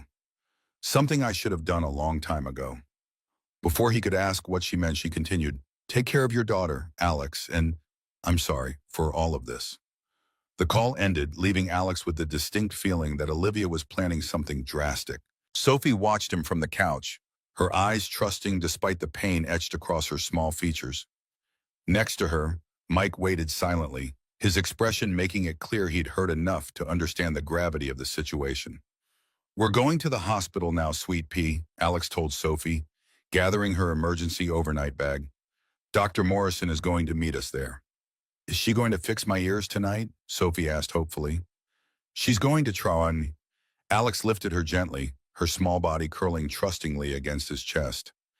As they headed for the door, Mike stopped him with a hand on his shoulder. "What about Olivia? Whatever she's planning sounds dangerous." "I can't be in two places at once, Mike. Sophie has to come first." "I know that, but there might be another way." Mike pulled out his phone. "My buddy works security at Reed Technologies. Night shift. Let me make a call." As Mike dialed, Alex carried Sophie to the car, settling her in the back seat with her favorite stuffed rabbit. His mind was a battlefield of competing priorities and impossible choices. Just like that night in the ER with Sarah, he was being forced to choose who to save. Metropolitan Hospital's emergency room was surprisingly quiet for a Thursday night. The fluorescent lights cast harsh shadows across Sophie's pale face as Alex carried her through the sliding doors. Her small body felt unnaturally warm against his chest, her breathing shallow from the pain medication Mike had given her before they left. "Dr. Morrison called ahead," the triage nurse said as soon as she saw them. "We have a room ready." Alex nodded gratefully, following her through the maze of corridors he once knew by heart. Every corner held memories, some good, some unbearable, of his time as a physician here. The same antiseptic smell, the same hushed voices, the same underlying current of controlled urgency. Sophie's room was private, equipped with pediatric monitoring equipment and cheerful animal prints on the walls that couldn't quite mask the clinical reality. As Alex settled her onto the bed, she looked smaller than ever, fragile in a way that squeezed his heart. "Daddy," she whispered, "I'm scared." "I know, Sweet Pea." He brushed the hair from her forehead. "But Dr. Morrison is the best, and she's going to take good care of you." "What if I never hear again?" Her voice trembled. "What if the surgery doesn't work?" Alex took her hand, the same hand that had reached for his when she took her first steps, the same hand that had slipped into his at Sarah's funeral. "Then we'll learn sign language together. We'll find new ways to communicate. But you won't be alone, Sophie. Not ever." She nodded, blinking back tears. "Promise?" "I promise." He kissed her forehead. "Try to rest now. I need to make a call, but I'll be right outside the door where you can see me." In the hallway, Alex leaned against the wall, suddenly exhausted. The weight of the past 5 days, Olivia, Nathan, the corporate espionage, Sophie's accelerating condition, pressed down on him like a physical force. He pulled out his phone to call Mike for an update. "Any word from your security friend at Reed?" he asked as soon as Mike answered. "Yeah, and it's not good. Dave says Olivia's still in the building, but she's locked herself in her office. Won't let anyone in, not even Jessica." "What is she planning?" "Don't know, but Dave overheard her on a call with someone named Wilson. Said something about ending this tonight and acceptable terms." Alex's stomach dropped. Wilson, James Wilson, CEO of Apex Technologies. Olivia was negotiating directly with the enemy. "Alex," Mike's voice grew serious, "whatever she's doing, it sounds like she's sacrificing herself to fix this. For you and Sophie." Before Alex could respond, Lisa appeared at the end of the hallway, still in surgical scrubs from an earlier procedure, her face grim with determination. "I have to go," he told Mike. "Keep me posted if you hear anything else." Lisa approached, her stride purposeful. "We need to talk. Now." She led him to a small consultation room and closed the door. The ethics committee moved up their meeting. 8 a.m. tomorrow. Nathan's doing, obviously. "Can you fight it?" "I can try, but that's not our biggest concern right now." She pulled up Sophie's latest scans on a tablet. "The inflammation is accelerating faster than I've ever seen with otosclerosis. If we don't operate within the next 12 hours, she'll lose significant hearing in her left ear too." "Then do it. Tonight." Lisa shook her head. "No, it's not that simple. I need board approval for emergency surgery, especially given the pending ethics review." "And guess who sits on the approval committee?" "Let me guess, one of Nathan's investors." "Two of them, actually, Dr. Harold Winters and Elizabeth Shepard. Both have financial ties to Apex Technologies." Alex slammed his fist against the wall, startling them both. He's got us cornered. Not entirely. Lisa leaned closer. There's a loophole. If we can document a dramatic deterioration that constitutes a medical emergency, I can invoke the Emergency Medical Treatment in Labor Act. Federal law trumps hospital politics. Hope flared briefly. How do we do that? We need another set of scans in an hour. If they show continued deterioration, I can make the case. Lisa's expression was a battlefield of determination and worry. But Alex, even if I get approval, there's another problem. Nathan has people watching the OR schedule. If he sees Sophie's name, he'll interfere somehow. Exactly. They sat in silence, the beeping of distant monitors the only sound. Then Lisa straightened, a decision made. We do it under a pseudonym. Register her as Sarah Johnson, emergency case. I'll use OR3, it's being renovated, but the equipment still works. Skeleton crew, just people I trust completely. Isn't that risky for your career? Yes, but something matter more than careers. She squeezed his shoulder. Get some rest. I'll arrange the second scan and come find you when we're ready. As Lisa left, Alex's phone rang. Olivia. How's Sophie? She asked immediately, her voice strained. Not good. Lisa thinks she needs surgery tonight, but Nathan's people on the hospital board are blocking it. I'm so sorry, Alex. The genuine anguish in her voice was unmistakable. This is all my fault. No, it's Nathan's fault, not yours. Listen to me, Olivia said urgently. I've been negotiating with Wilson. Apex wants Project Aurora, but they don't actually want the rest of Reed Technologies. That was Nathan's vendetta, not corporate strategy. What are you saying? I'm saying I can fix this. For Sophie. I just need you to trust me for a few more hours. Olivia, what are you planning? What I should have done from the beginning. Deal with this like a CEO, not a wounded foster kid with trust issues. She paused. I have to go. Take care of Sophie. I'll call you when it's done. The line went dead before he could respond. Alex returned to Sophie's room, finding her finally asleep, the pain medication providing temporary relief. He settled into the chair beside her son, holding her small hand in his. Whatever Olivia was planning, whatever was happening at Reed Technologies, right now this was where he needed to be. An hour later, Lisa returned with a technician for the second scan. The results confirmed their fears. The inflammation had worsened, now threatening the left ear's functionality as well. It's enough, Lisa said, reviewing the images. I'm invoking M. Taylor. We operate tonight. The next few hours passed in a blur of preparations. Sophie was registered under the pseudonym, prepped for surgery, and moved to the rarely used OR3. By midnight, a small team of Lisa's most trusted colleagues had assembled. An anesthesiologist, 2 surgical nurses, and a surgical resident Lisa had personally mentored. We've got 45 minutes before Winters does his midnight rounds, Lisa told Alex as Sophie was being anesthetized. If he doesn't see anything unusual, we should be clear. Alex nodded, his throat tight with emotion. Thank you for doing this. Thank me when it's over. She squeezed his arm. The waiting room on the 3rd floor is empty this time of night. It'll give you some privacy. As the OR doors closed behind Lisa, Alex felt the full weight of helplessness descend. Now came the hardest part, the waiting. The 3rd floor waiting room was dimly lit and silent. Alex paced, unable to sit still, memories of another night in this hospital washing over him. Sarah had been brought in through these same doors, her car crushed by a drunk driver. He'd been on duty, the senior attending and physician, when 2 critical traumas arrived simultaneously. Following protocol, he'd triaged based on survival probability, not knowing one of the patients was his wife. His phone buzzed, jolting him from the painful memory. A text from Mike. Something big happening at Reed. Security on high alert. Executives arriving. Before he could respond, the phone rang. Jessica Morgan. Where are you? She demanded without preamble. At the hospital. Sophie's in surgery. They're letting Morrison operate? It's complicated. What's happening at Reed? Jessica lowered her voice. Olivia called an emergency board meeting. Midnight. Everyone's here. Board members, executives, even James Wilson from Apex. Wilson, what the hell is she doing? I don't know. She locked herself in her office all evening, wouldn't talk to anyone. Then suddenly calls this meeting and invites our biggest competitor.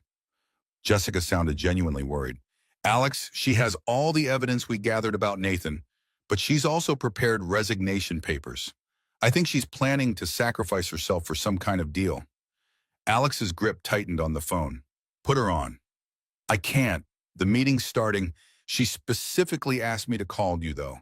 Said to tell you the princess is saving herself, but the knight's job isn't finished.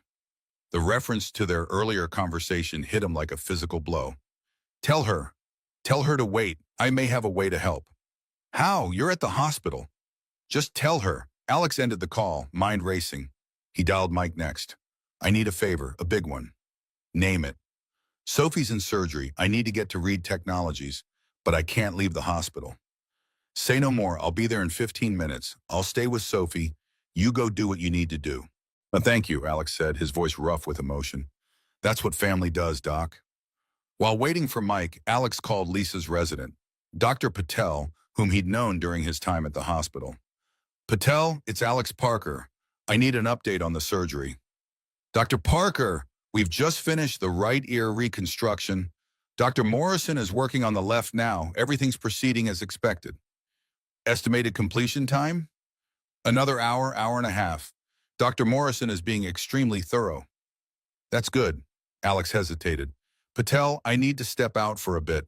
An emergency. My friend Mike Rodriguez is coming to wait for Sophie. Can you keep him updated? Of course, but... Patel lowered his voice. You should know Dr. Winters has been asking questions. Someone tipped him off about an unscheduled surgery. Alex's blood ran cold. How much time do we have? Dr. Morrison convinced him it was a training exercise with the mannequin, but he seemed suspicious. Said he'd be back to observe. Tell Lisa to work fast, and thank you. Mike arrived as promised, military punctuality ingrained even in civilian life. Go, he said simply. I've got this. Dave's waiting for you at Reed with a security badge. Alex gripped his friend's shoulder. If anything happens, I'll call. Now move. The drive to Reed Technologies took 15 minutes. 15 minutes of alternating hope and dread, of wondering what Olivia was planning and whether he could still help. The midnight streets were nearly empty, allowing him to push Olivia's Tesla faster than was strictly legal. Dave, Mike's security friend, was waiting at the employee entrance as promised. 14th floor conference room. The meeting started 20 minutes ago. What's the situation? Tense. Nathan Chen arrived with 2 lawyers. James Wilson from Apex brought his general counsel. The board members looked nervous. Alex took the security badge Dave offered. Can you get me in there without being announced? Service entrance to the conference room, used by catering staff. Dave handed him a folded white jacket. Put this on, you'll look like you're delivering coffee. Thank you. Don't thank me yet. Whatever's happening in there, it's big. Corporate security is on high alert. The service corridor was dimly lit and quiet. Alex moved quickly, the borrowed catering jacket providing minimal but sufficient cover. Through the service door, he could hear raised voices from the conference room. Completely unprecedented.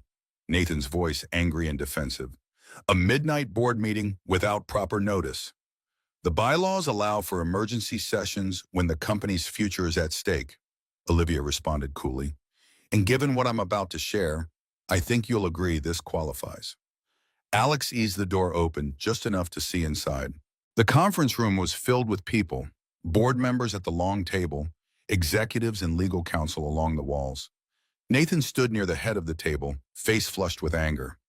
Opposite him, Olivia remained seated, perfectly composed in a tailored black suit, her expression revealing nothing. Before we proceed, she continued, I want to thank Mr. Wilson for joining us tonight. His presence will become clear shortly.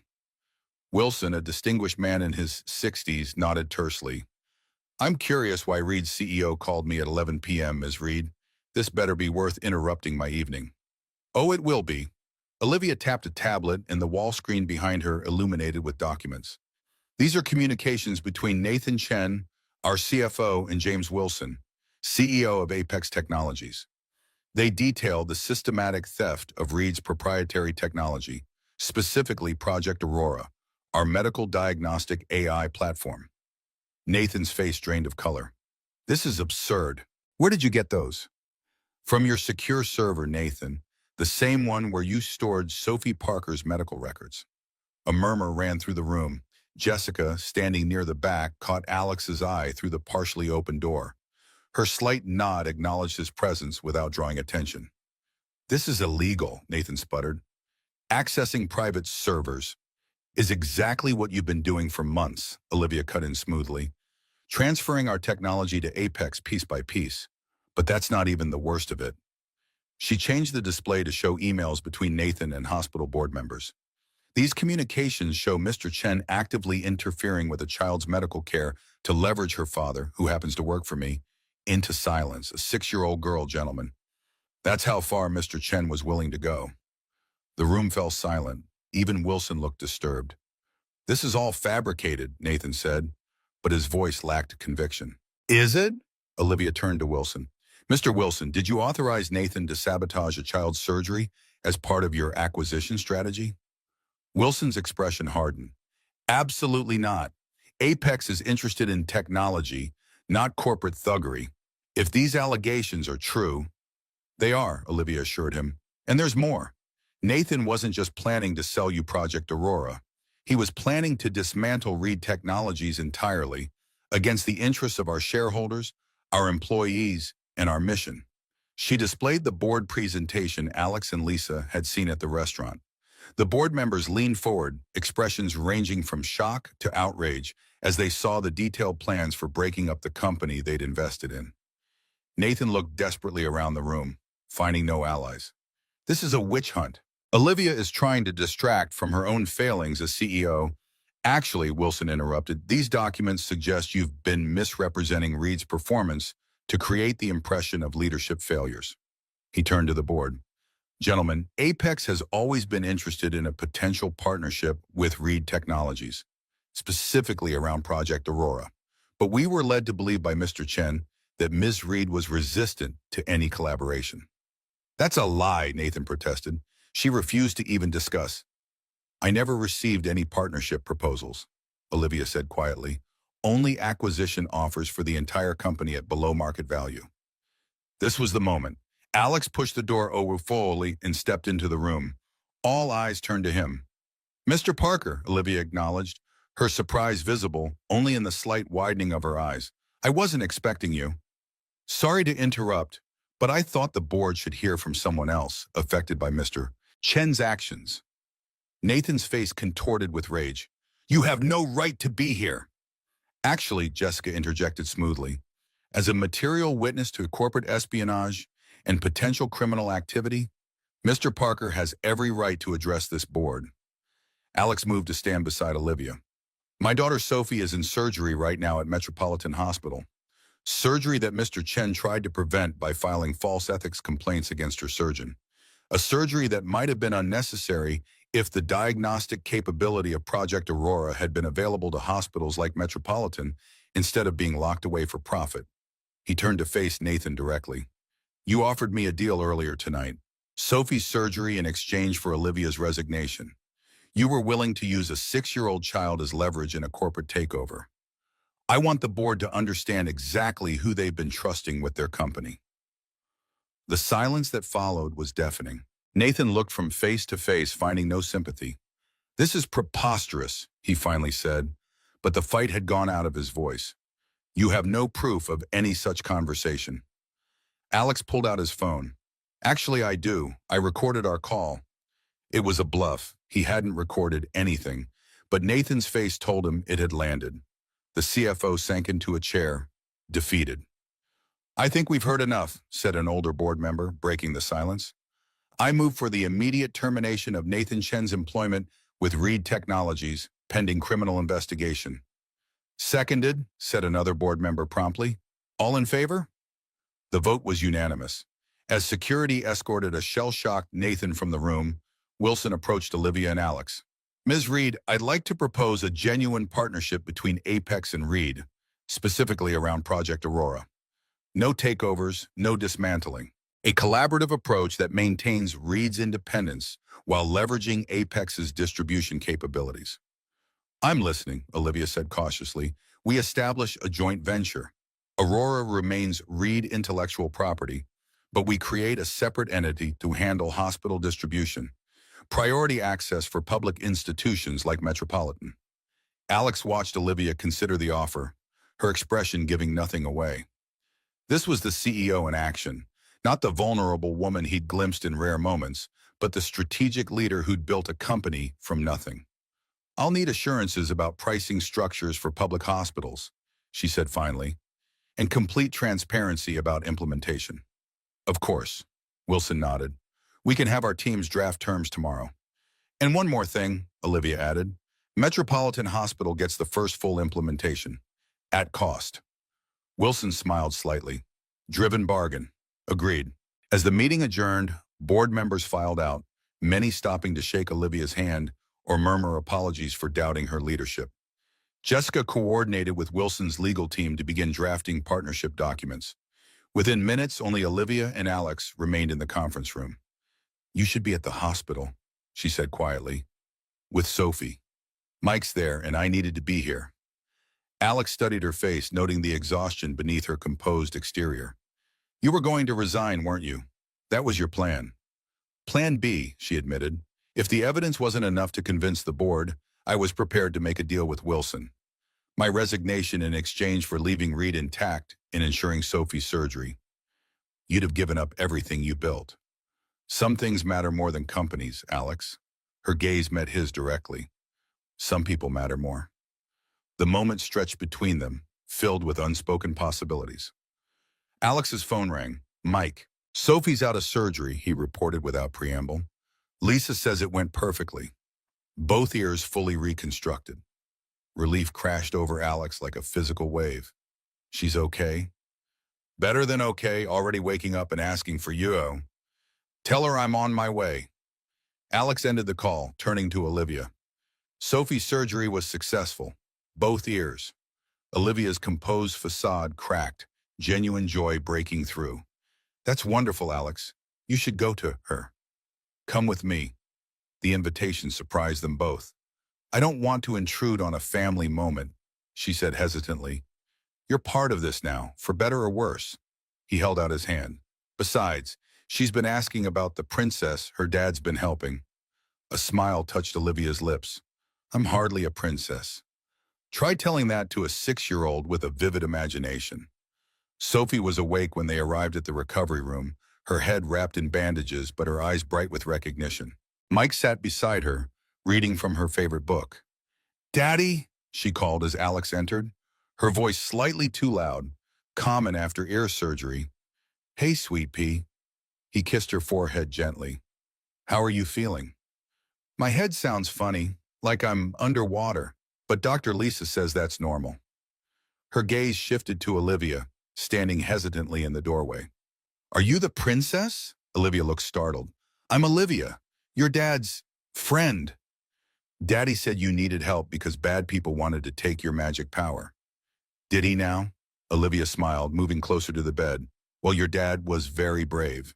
He helped me save the magic power so it can help other children like you." Sophie nodded solemnly. "That's what knights do. They help people." She yawned suddenly, the medications making her drowsy. "Are you going to stay?" The question hung in the air, layered with meaning beyond a child's simple inquiry. "For a while," Olivia answered softly. "Good." Sophie's eyes drifted closed. "Daddy needs more friends." Mike stood, stretching discreetly. "I should head out. Got an early shift tomorrow." He touched Alex's shoulder. "Call if you need anything." After Mike left, Alex and Olivia sat on either side of Sophie's bed, watching her sleep. The rhythmic beeping of monitors and the soft hum of hospital equipment created a cocoon of white noise around them. "She's remarkable," Olivia said finally. "So perceptive." "Gets that from her mother," Alex replied. "Sarah could always see right through people." "Tell me about her, Sarah." The request surprised him. Few people asked about Sarah anymore, as if her memory was too painful to acknowledge. "She was a pediatric nurse. That's how we met. My first year as an attending physician. She had this way with children. They trusted her immediately." Alex smiled at the memory. "She loved music, terrible sci-fi movies, and pancakes at midnight. She laughed at all my bad jokes, even when no one else did." "She sounds wonderful." "She was. She would have liked you. Olivia looked doubtful. I'm not exactly the warm, nurturing type. Neither was Sarah at first. She built walls too. Different reasons, same result. Alex studied Olivia across the sleeping form of his daughter. The difference is she learned to let people in. It just took the right person to show her it was safe. And you think you're that person for me? Olivia's tone was light, but her eyes were serious. I think we've both seen each other at our worst and most vulnerable in the span of a week. That's more than most people manage in years. Olivia was silent for a long moment. I've never been good at this, Alex. Letting people in, trusting. The foster system teaches you that connections are temporary. People leave. Not always, Alex said softly. Sometimes they stay, doctor. Lisa Morrison entered before Olivia could respond, her surgical cap still on, exhaustion evident in her posture, but satisfaction in her eyes. Surgery was textbook perfect, she reported. Both ears fully reconstructed, inflammatory response already subsiding. We'll know more when she's fully awake, but I'm optimistic about near-complete hearing restoration. Thank you isn't enough, Alex said, his voice thick with emotion. It's a start. Lisa smiled. The ethics committee meeting has been mysteriously canceled, by the way. Something about the complainant withdrawing allegations. Nathan's been fired, Olivia explained, and likely facing criminal charges. He won't be interfering with anyone's medical care anymore. Good. Lisa checked Sophie's vitals, making notes on her chart. She'll need to stay for observation for 48 hours, then home rest for 2 weeks. No school, limited activity. I'll take time off, Alex said immediately. Actually, Olivia interjected, I have a proposal. She turned to Lisa. Reed Technologies is partnering with Apex to distribute our medical diagnostic AI to hospitals. Metropolitan will be our first implementation site. We'd like you to consult on the pediatric applications. Lisa raised an eyebrow. Consulting requires time. My surgical schedule is already full. We'd compensate the hospital for protected research time, 4 hours per week.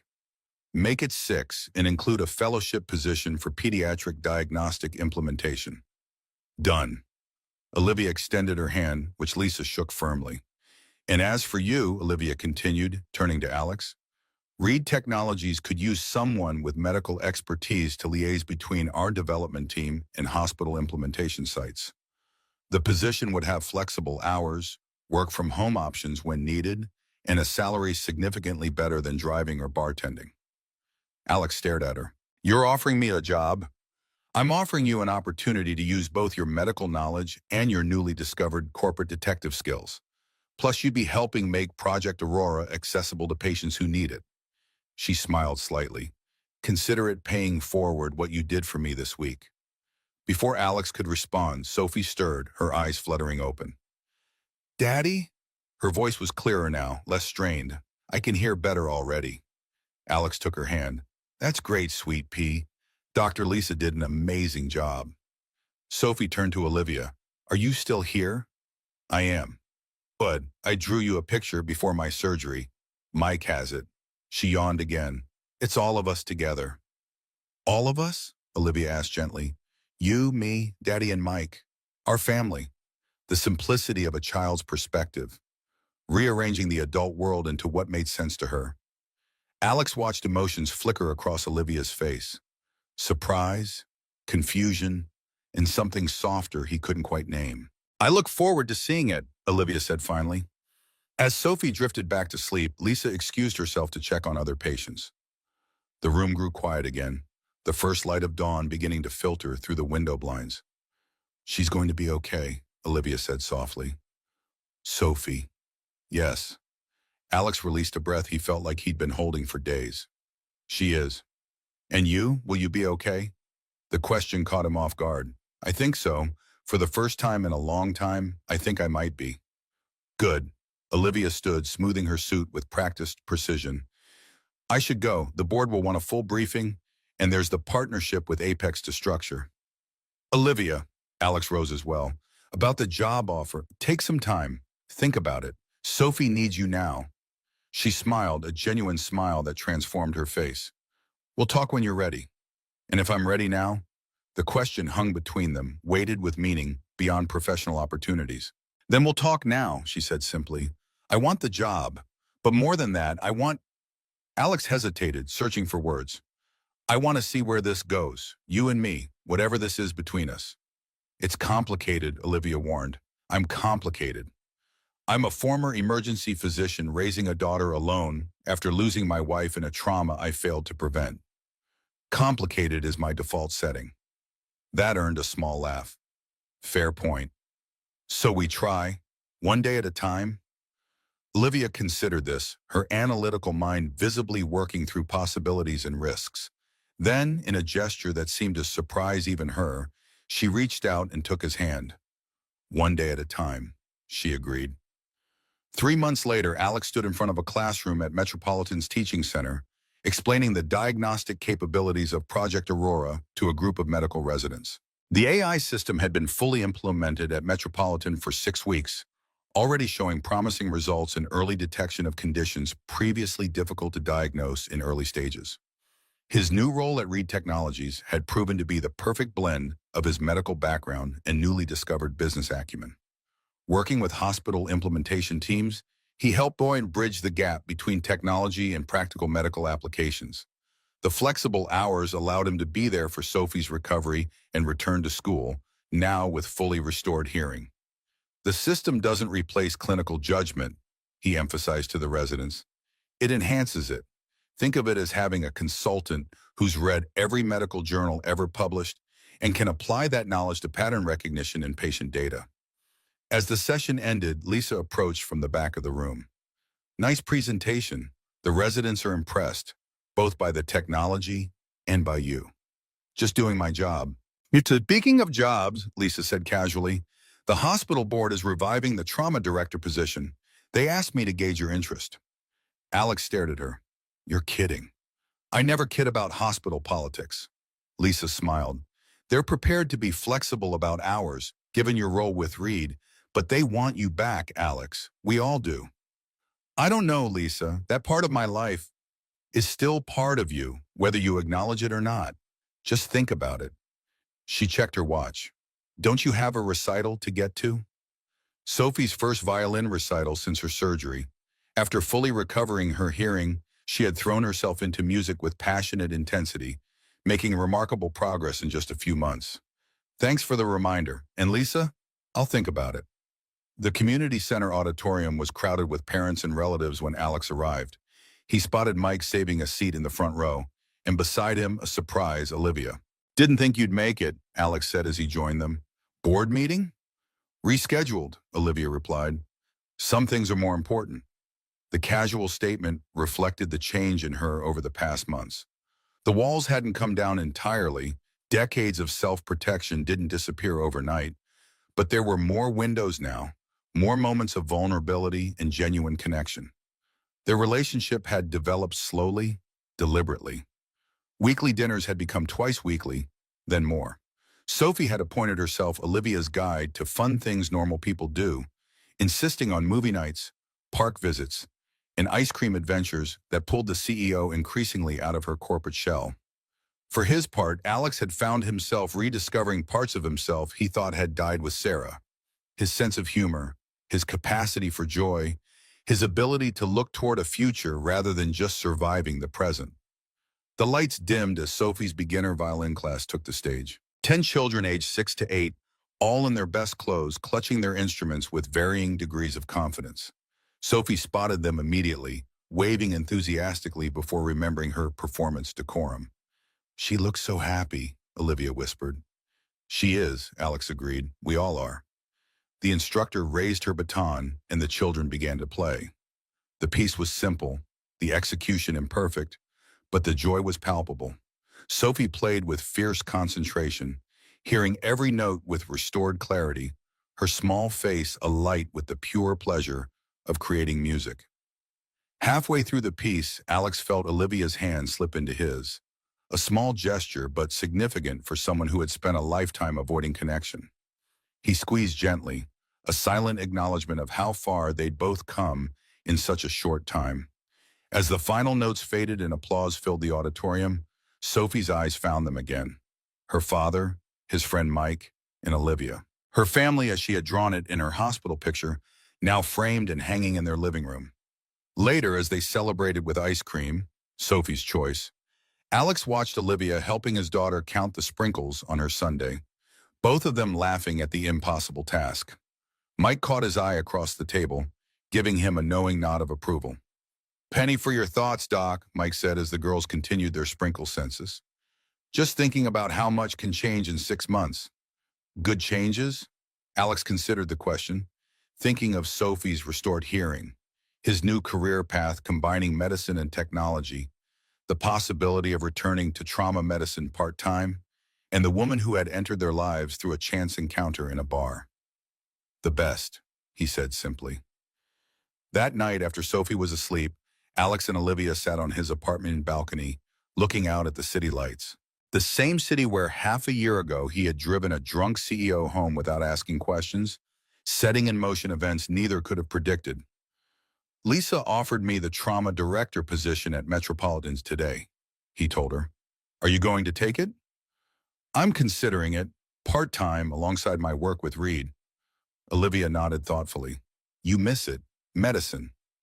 "Parts of it, the ability to help people directly, make immediate difference." "You should do it then." She turned to face him fully. "You're a healer, Alex. It's who you are even when you're not practicing medicine." "What do you mean?" "You healed Sophie's ears. You healed my company. And if I'm being honest," she hesitated, vulnerability still not coming easily, "you've started healing something in me too. Something I thought was permanently broken." The admission hung in the night air between them, more intimate than any physical gesture. "We heal each other," Alex said finally. "That's how it works." Olivia smiled, the city lights reflecting in her eyes. "Is that your professional medical opinion, DeParker?" "Absolutely, backed by extensive research." She laughed softly, leaning against him as they watched the city below. Two people who had found each other at the worst moments of their lives and somehow built something new from the broken pieces. "Sophie asked me something interesting today," Olivia said after a comfortable silence. "Should I be worried?" "She asked if princesses can save knights too, or if it's always the other way around." Alex smiled, remembering their conversation months ago. "What did you tell her?" "I told her the best stories are the ones where they save each other."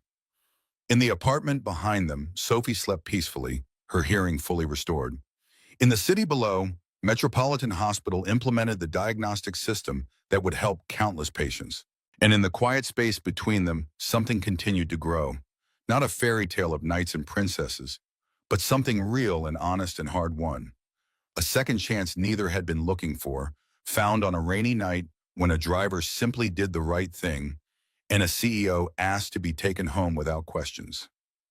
Sometimes the best journeys begin with the simplest decisions, and sometimes the roads we never plan to travel lead us exactly where we need to be.